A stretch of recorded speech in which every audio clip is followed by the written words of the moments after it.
इच्छा नव्हती पण तरी सुद्धा शिव शंकराची भक्ती केली. शिव शंकर प्रसन्न झाला, आम्हाला तुझं वरदान दिलं. मग ते वरदान शिव शंकराकडून प्राप्त करून घेतलं. त्याच वरदानाच्या योगेश्वरी देव अस्तित्व या विश्वातून नष्ट करायचंय आणि नक्षत्र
असं अंगावर तुला मारण्याचा विचारही केला असता, पण कसा मी करणार नाही. याला कारण एक वेळ तू माझ्यावर उपकार केलेस आणि त्या उपकाराची जाणीव अद्यापही माझ्या मनात जिवंत आहे. नशीब माझं तुझ्यावर उपकार केले होते म्हणून आज मी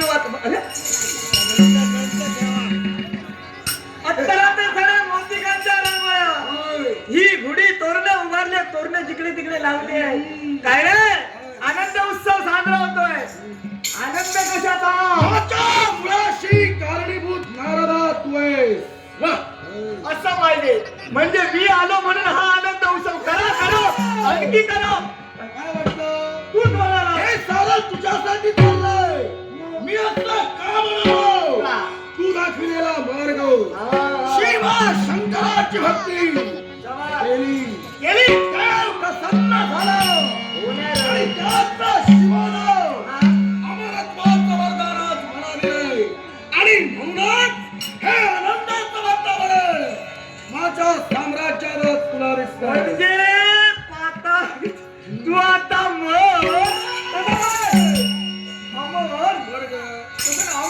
थंडीमुळे होतं थंडी. मला सांग रे म्हणे मी अजिंक्य अरे या विश्वाच्या ठिकाणी जो कोणी जन्माला आलाय त्याला मृत्यू ठेवलेलाच आहे. रास्त बोललास. जन्माला आला त्याला मरण येतंय. पण महाराजा इतरांप्रमाणे माझा मृत्यू नाही तर माझा मृत्यू महाराजा वेगळा. म्हणजे तू मरणार आश्चर्य आनंद झाला. देवाच्या मुखातील उद्गार कसा मरणार? ऐक या कदाची या पाताल केतू दानवानं शिव स्वरूपावर आघात केला असेल तर प्रत्यक्ष शिव शंकराकर्मी माथा शेव. जीवनात वाटेल ते करे पण शिव स्वरूपावर आघात करण्याची तू केव्हाही करणार अरे नाही. कशाला मरायला जाशील? आपला मृत्यू ओढून घेण्यासाठी असं काही होणार नाही. तू काही मरणार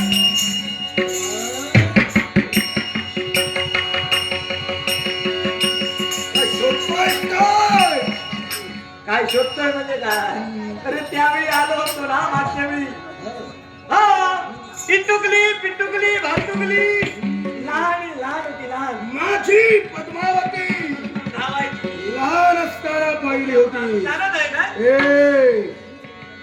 आता लग्न योग्य झाले अरे वा आणि तिला जर का पाहायचं असेल निघाली. दरबारी येण्याची वेळ समीप आली आहे. आणि पाहूया तरी. हा हा रतिहुन सुंदर मदन मंजिरी रतिहुन सुंदर मदन मंजिरी मदनाचे वरदान तुला मदनाचे वरदान तुला मदनाचे वरदान तुला रतिहुन सुंदर मदन मंजिरी रतिहुन सुंदर रतिहुन सुंदर मदन मंजिरी मदनाचे वरदान तुला मदनाचे वरदान तुला मदनाचे वरदान तुला.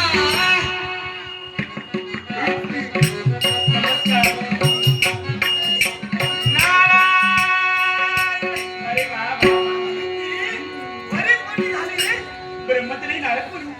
अहो आपल्या सुद्धा पवित्र आणि पूज्य चरित्र या पद्मावतीचा साधे आशीर्वाद साधे नेमके बाबा. अहो खरंच समाधान वाटू लागलं. आजचा दिवस म्हणजे दुःख शर्करा योग दुधात साखर पडल्याचा मनोभास मनेहून येऊ लागला. त्याला कारण कोण असेल तर माऊली. अहो आपला कित्येक दिवसांनी आपलं आगमन झालं आणि माझं कर्तव्य ना आपलं स्वागत करणं. स्वागतम बाबा. अहो माझ्या नित्याचं कर्तव्य काय असेल तर आपल्या दोन जगाची सेवा करावी. जगाची गुलिका मस्तकी चर्चित करून मंगलदेवचा आशीर्वाद आपल्याजवळ मिळवून घ्यावा आणि म्हणतात बाबा ते कर्तव्याला पार पडायचं. अहो प्रत्येक दिवसाचा प्रथम गुरु म्हणजे आपल्या आई वडील हो आणि या आई वडिलांची सेवा केली ना तर साऱ्या सुखाची प्राप्ती होते. तुम्ही माझे प्रथम गुरु आहात. या माझ्या गुरुला माझा पुढे शाळेत संस्कार आहे. तुम्हाला बोलून वाटत नाही. मी तुम्हाला वा सुंदर आवाज द्यावाची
हा बाबा मन प्रसन्न झालं हो आणि या प्रसन्न मनानं ठरविलं काय करायचं? तुझी असेल ती इच्छा हा तुझा बाप पूर्ण करणार बोल. अहो समजून लागल्या दिवसापासून आम्ही तुमची सेवा करतात यात तुमच्या सेवेत आम्ही कधी खंड पडलेला नाही आणि म्हणूनच त्या सेवेवरती तुम्ही प्रसन्न आहात. बाळ सांग ना मनातच तर इच्छा सांग बाबा